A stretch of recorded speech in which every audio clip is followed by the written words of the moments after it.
Assalamualaikum warahmatullahi taala wabarakatuh. Saya Nur Aslihah binti Salihuddin. Saya Muhammad Afnan Hafiz Rosdin. Saya Nur Jana. Saya Nur Syafira. Saya Nur Kusrina Melkis binti Abdul Rahim. Sama kami dalam showcase perkongsian maya pensyarah bersama-sama pelajar.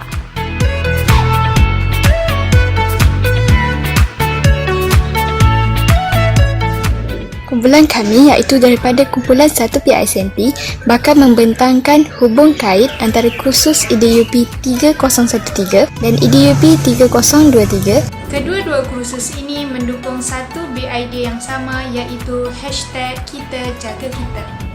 Baiklah, berdasarkan kedua-dua subjek ini dapat dilihat objektif pembelajaran atau hasil pembelajaran yang dapat disimpulkan.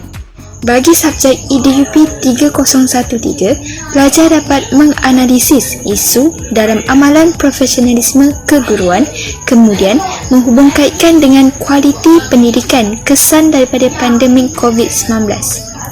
Manakala, bagi subjek IDUP 3023 pula, pelajar dapat menerangkan faktor-faktor yang mempengaruhi perkembangan kanak-kanak semasa pembelajaran dari rumah berlangsung. Bukan itu sahaja, pelajar juga dapat menganalisis perkembangan murid dari aspek kognitif dan sosial emosi berdasarkan teori-teori perkembangan.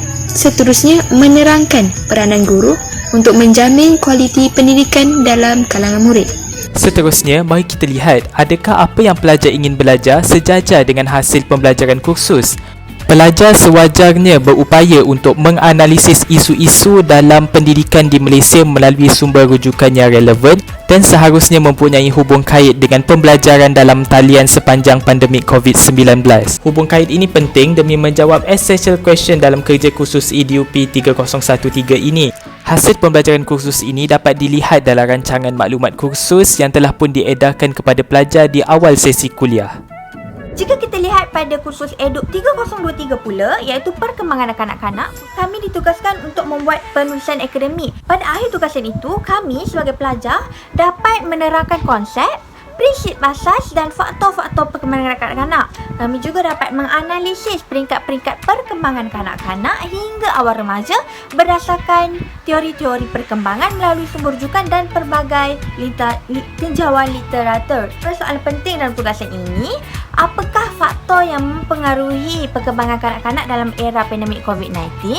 Apakah kesan pembelajaran dalam norma baharu terhadap perkembangan murid? Dan bagaimanakah peranan dalam norma baharu untuk memastikan perkembangan kanak-kanak terpelihara? Pada slide ini menunjukkan bagaimana pelajar mencapai hasil pembelajaran dalam kursus ini serta merungkaikan pelbagai persoalan penting yang terdapat dalam tugasan ini. Hal ini dengan memanfaatkan rakam pembelajaran yang menunjukkan penglibatan pelajar secara bermakna. Pada tahap ini, pelajar akan mengaplikasikan 3 komponen utama model pembelajaran pelajar. Hal ini bermakna pelajar turut mengambil kira pandangan agensi luar untuk dijadikan bahan bukti atau maklumat untuk memahami suatu kursus dan tugasan. Berikut merupakan bukti maklumat serakan pembelajaran melalui medium Google Form.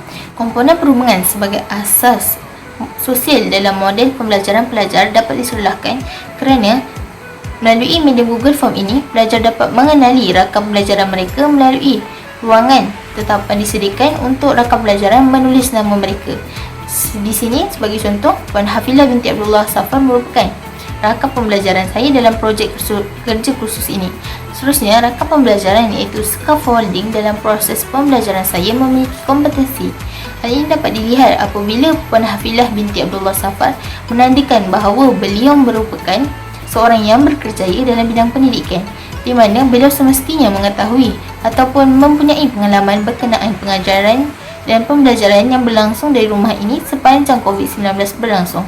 Berdasarkan maklum balas yang diberikan oleh rakan pembelajaran, saya berupaya untuk belajar cara belajar melalui pendekatan yang disarankan, sebagai contoh penggunaan Google Classroom yang berupaya mengorganisasi hasil kerja dan aplikasi Kahoot sebagai platform pentaksiran yang bersifat interaktif. Pendekatan yang disarankan juga bertepatan dengan the big idea iaitu tanda pagar kita jaga kita. Hal ini dapat dilihat apabila rakan pembelajaran menasihati agar penggunaan Google Meet diminimumkan demi menyantuni pelajar yang kurang berkemampuan untuk melanggan pelan internet sepanjang tempoh pembelajaran dalam talian berlangsung di rumah. Bagi menjawab essential question Eduk 3013 iaitu bagaimanakah inisiatif penggubal dasar dan komitmen sekolah, ibu bapa dan komuniti menjamin kualiti pendidikan dalam keadaan norma baharu kepada murid. Jadi kami telah mendapatkan jawapan dan maklumat daripada rakan pembelajaran kami menggunakan Google Form dan rakan pembelajaran kami berkongsi ibu bapa perlu menyediakan jadual pembelajaran supaya dapat membentuk disiplin dalam diri anak-anak. Jadi, di sini essential question Eduk 3013 sebenarnya sudah terjawab.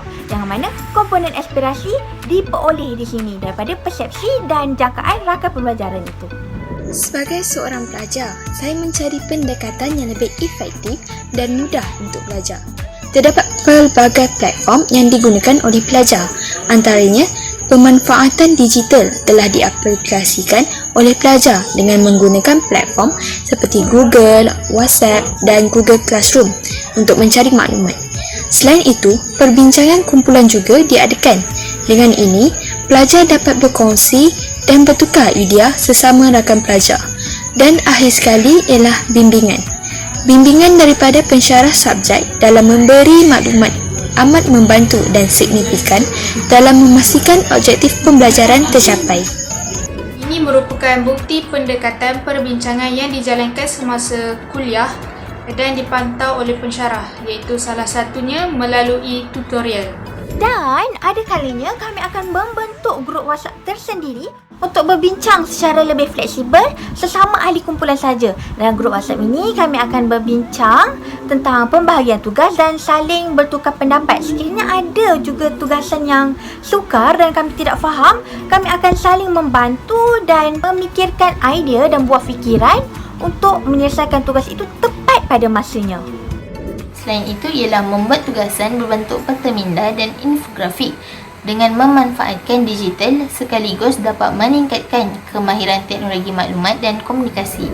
Seterusnya, mari kita lihat manfaat aplikasi Google Meet sebagai pelantar pembentangan di alam maya yang diaplikasikan oleh pelajar. Assalamualaikum warahmatullahi wabarakatuh. Selamat sejahtera saya ucapkan kepada doktor. Membantu memandu keputusan kurikulum seperti isi penyampaian. Tidak cukup dengan itu, sesi refleksi juga diadakan pada setiap hujung kuliah yang mana pada sesi refleksi ini, pelajar harus meringkaskan tentang hasil pembelajaran.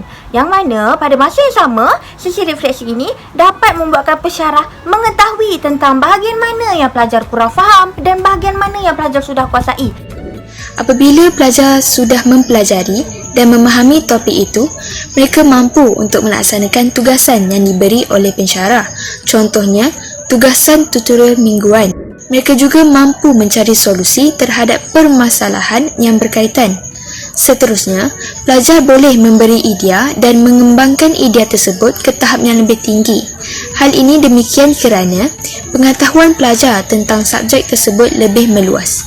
Akhir sekali, pelajar boleh mengaplikasikan perkara yang telah dipelajari dalam kehidupan seharian.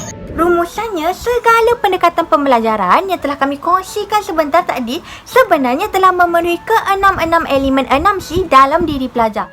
Yang mana elemen 6C tersebut terdiri pada elemen sahsiah, elemen kreativiti, elemen kolaboratif, elemen komunikasi, elemen pemikiran kritis dan elemen kewarganegaraan. Elemen karakter atau sahsiah mampu dibina apabila pelajar mempunyai tanggungjawab untuk menentukan hala tuju pembelajaran kendiri. Kreativiti itu timbul apabila berlakunya percambahan idea bersama pensyarah dan rakan. Sebab itu, pentingnya kolaboratif bersama rakan pembelajaran demi mewujudkan silang budaya. Yang juga mampu membina elemen komunikasi berkesan dalam diri pelajar-pelajar biarpun pada masa kini hanya sekadar di alam maya seperti penggunaan Google Meet ataupun juga panggilan video. Walau bagaimanapun, elemen kewarganegaraan masih dipegang teguh oleh pelajar apabila mereka berupaya untuk menilai segenap sudut pandangan terlebih dahulu Agar tidak bercanggah dengan identiti nasional. Namun, ini bukanlah penghalang bagi pelajar untuk berfikir secara kritikal kerana pada hari ini semua maklumat di hujung jari.